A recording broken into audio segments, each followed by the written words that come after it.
The architecture of control. Manipulation tactics. A dark, unflinching examination of psychological manipulation tactics used to control, confuse, and exploit victims in toxic relationships. This expose reveals the deliberate mechanics behind common abuse patterns, stripping away any pretense that these behaviors are accidental or misunderstood. Highlighted topics: future faking, using false promises to trap victims in abusive presence; intermittent reinforcement, weaponizing unpredictable affection to create addiction; moving the goalposts, constantly changing standards to destroy self-worth; weaponized incompetence, performing helplessness to avoid responsibility; moral licensing, using one good deed to justify sustained cruelty; selective memory, rewriting history to avoid accountability; false urgency, manufacturing crises to eliminate rational thinking; victim reversal, turning compassion into a weapon by claiming victim status; information withholding, controlling through strategic omission of truth; overjustification, burying deception in mountains of irrelevant detail. Core theme: these aren't relationship problems, they're control mechanisms. Each tactic is a deliberate tool of psychological warfare, designed to keep victims confused, compliant, and convinced they're the problem. The architecture of control. Manipulation tactics exposed future faking, building prisons from hope, but they sketch your dreams in exquisite detail. The house you'll buy together, the children whose names they've already chosen, the business you'll build side by side. These aren't promises, they're tranquilizers, designed to keep you docile while they extract what they need from your present. You reorganize your entire existence around a mirage. You decline job offers in distant cities. You tolerate abuse because you're building something. You drain your savings for a shared future that exists only in their mouth. Your brain, wired to trust patterns and plan ahead, mistakes their words for a commitment. You're not waiting for the future to arrive. You're waiting for a fiction to materialize. When confrontation comes, they don't apologize. They recalibrate.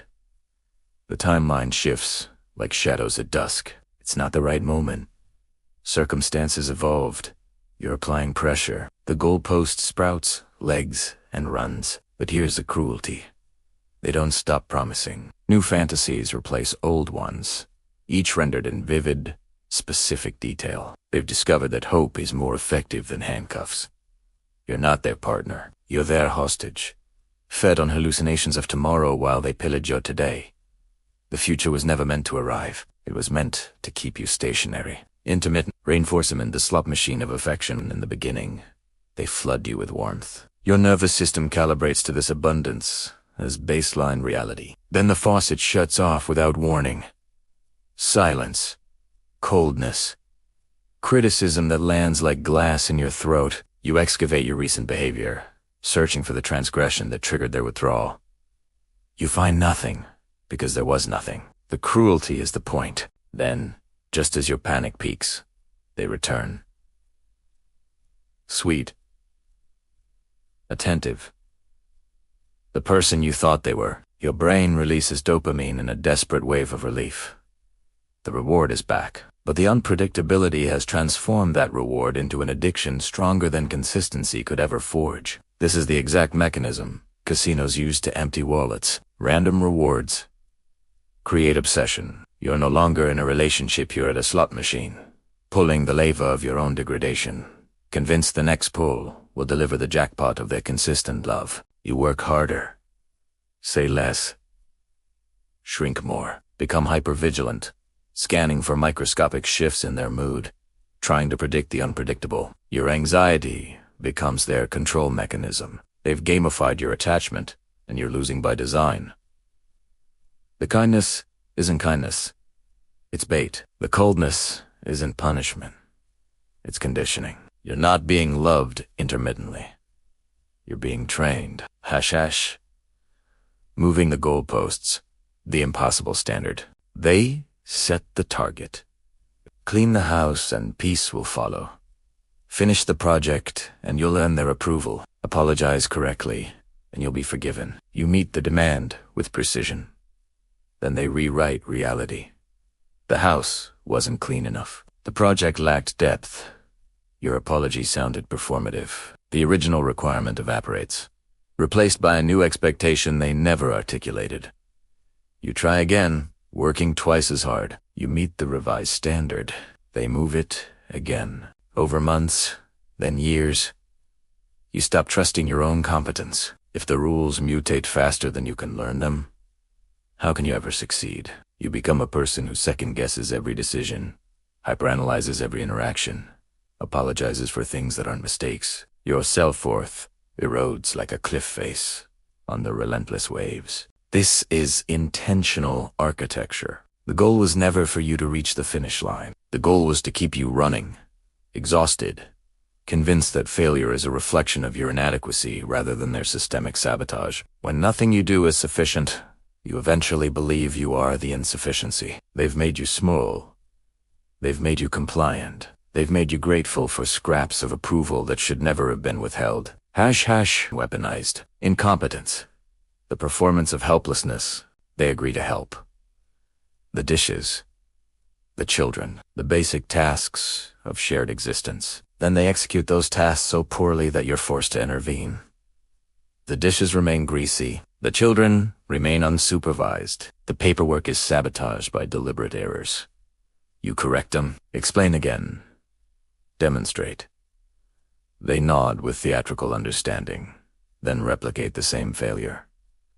Eventually, frustration calcifies into resignation. Fixing their incompetence takes longer than doing it yourself. So you absorb the task permanently. They've trained you to expect nothing, but watch them closely when the task serves their interests. Suddenly, miraculously, competence returns. Remember, they execute flawlessly. The helplessness only manifests when the labor benefits you.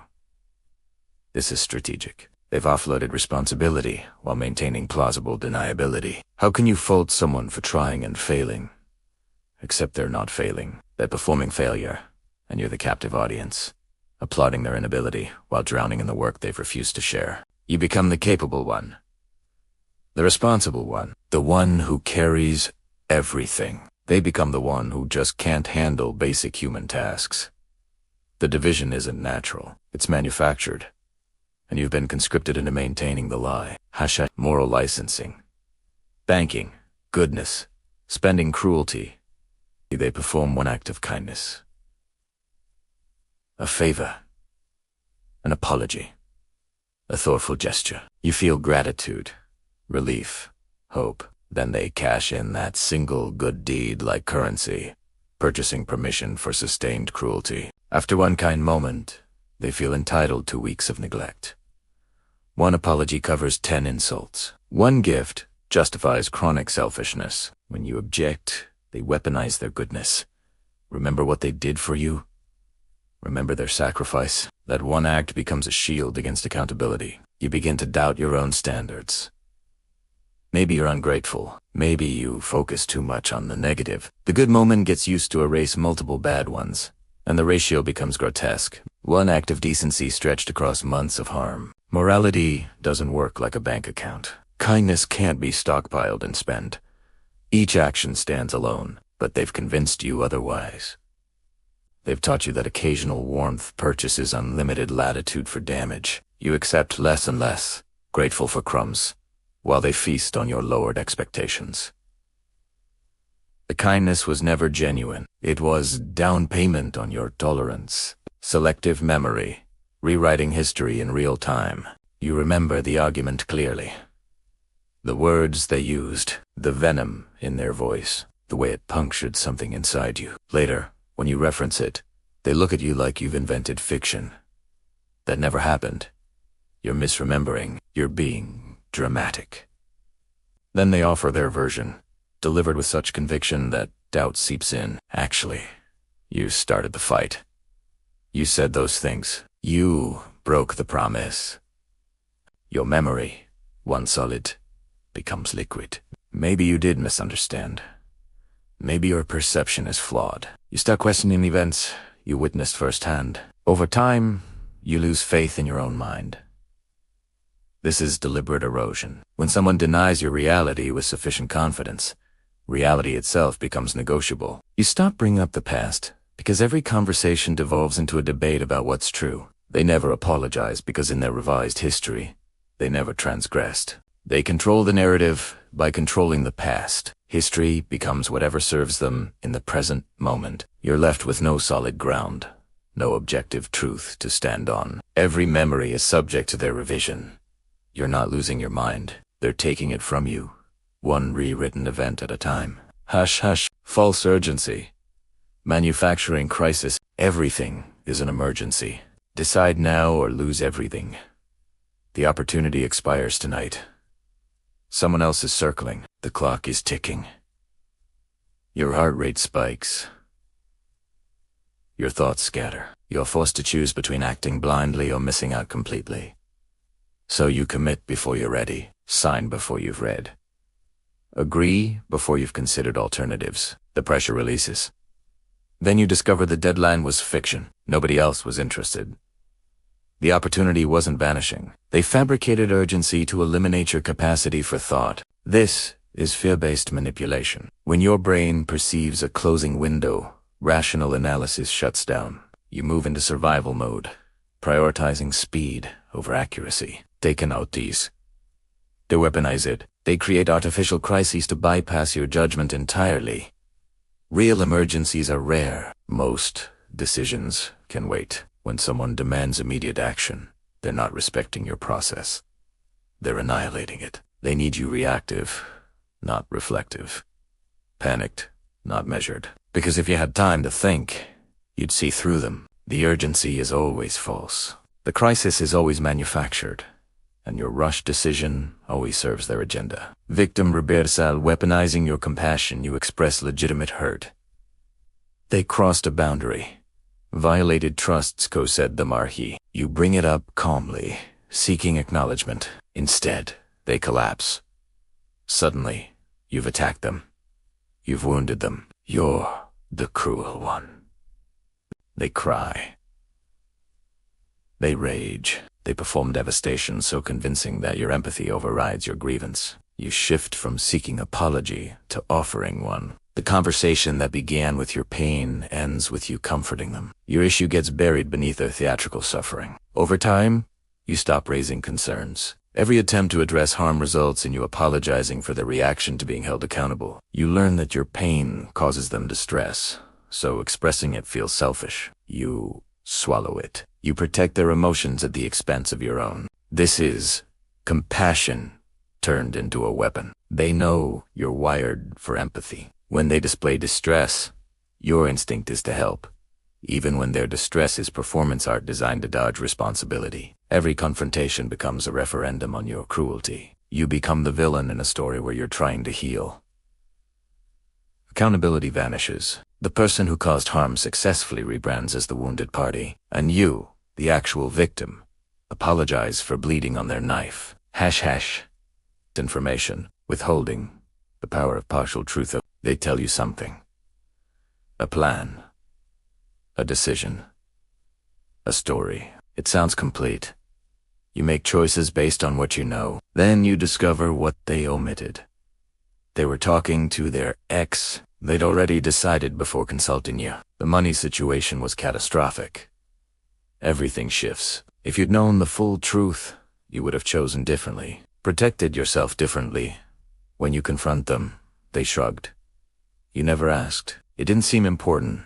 Technically, they didn't lie. They just didn't tell you everything. The responsibility lands on you for not asking the correct questions. Over time, you become paranoid, interrogating every statement, searching for gaps, wondering what else you don't know. Trust requires complete information. They only offer fragments. This is strategic. When you don't have the full picture, you can't make informed decisions. You operate in a fog they control. They decide what you get to know and when, keeping power concentrated in their hands while you stumble through partial truths. They're not protecting privacy. They're maintaining advantage. Information is power, and they're hoarding it, feeding you scraps while keeping you dependent, confused, and always slightly off for justification. Drowning you in words, you ask a simple question. Where were they? Why did plans change? Instead of a straightforward answer, they bury you in explanation. Names, times, locations, irrelevant context. The story expands like a virus, consuming attention, overwhelming processing. Your brain struggles to track the information. By the time they finish, you've forgotten your original concern. The sheer volume feels credible. Surely someone lying wouldn't provide this much detail. You accept the explanation not because it satisfied you, but because challenging it requires untangling a deliberate mess. When you question one part, they add more layers, expand on tangents, introduce new characters, loop back to earlier points. The conversation becomes exhausting. You give up not because you believe them, but because continuing feels impossible. Honest people give clear, direct answers. Manipulators hide lies inside mountains of truth. They bury deception under so much talking that finding it becomes impossible. The explanation isn't meant to clarify. It's meant to confuse, exhaust, and ultimately silence you through sheer informational assault. You're not getting transparency. You're getting a weapon disguised as openness. They talk and talk and talk until you're too tired to care what's true. The words aren't communication, they're suffocation.